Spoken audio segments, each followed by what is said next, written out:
sobre o conceito de carga elétrica. Uma coisa interessante é que, embora a gente não pare para pensar nisso no dia a dia, as coisas que compõem a gente, sei lá, enfim, os objetos têm algumas propriedades. Uma dessas propriedades é, por exemplo, massa. As coisas têm uma certa massa, o que faz com que na presença de gravidade elas tenham um certo peso. Do mesmo jeito, uma propriedade que as coisas têm é o conceito de carga elétrica. Nada mais é do que uma propriedade de algumas coisas que contém a gente. Para entender de onde vem essas cargas elétricas dentro dos objetos do dia a dia, onde que essas cargas elétricas estão presentes, é só a gente pensar no seguinte: se a gente pegar qualquer objeto do dia a dia, eles são feitos por átomos. Os átomos basicamente têm uma região mais externa, que é conhecida como eletrosfera, e numa região muito pequena ali no meio, eles têm também uma outra parte conhecida como núcleo. Tá? O núcleo é muito menor do que o átomo em si, tá? A gente está fazendo uma comparação, se tu pegar um átomo mais ou menos do tamanho de um estádio de futebol, o núcleo seria do tamanho de uma cabeça de alfinete. Tá? Essa região aqui no meio, se meu desenho não está à escala, é muito menor do que o átomo em si.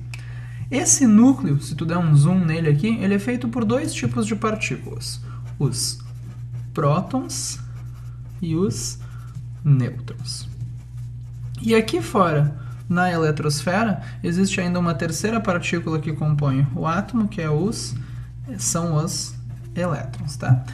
Vale comentar que dessas partículas, na verdade, os prótons e os nêutrons, se tu der um zoom neles, eles são feitos de outras ainda conhecidas como quarks, tá? Mas os elétrons não. Os elétrons, até onde a gente sabe, são o que eles realmente são. Eles são o que a gente chama de uma partícula fundamental. Eles não são feitos de outras coisas. Mas enfim, a parte interessante é o seguinte, tá? Se tu for comparar, por exemplo, for analisar os prótons, os nêutrons e os elétrons, existem duas versões dessa coisa chamada carga elétrica. Existe uma coisa chamada carga elétrica positiva e uma coisa chamada carga elétrica negativa.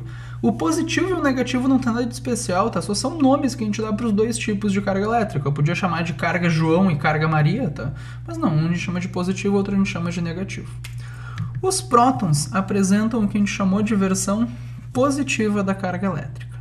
Os nêutrons, como o nome diz, são neutros, eles não têm carga elétrica. E os elétrons apresentam o outro tipo de carga elétrica, eles apresentam a versão negativa dessa coisa chamada carga elétrica. Então, por exemplo, se tu for ver o núcleo do átomo, ele é feito por algumas coisas positivas e outras que têm carga zero.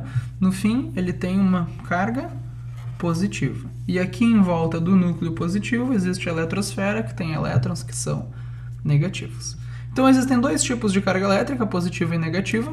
Os prótons que estão no núcleo do átomo têm carga elétrica positiva, os elétrons que estão em volta na eletrosfera têm carga elétrica negativa. Para nunca mais esquecer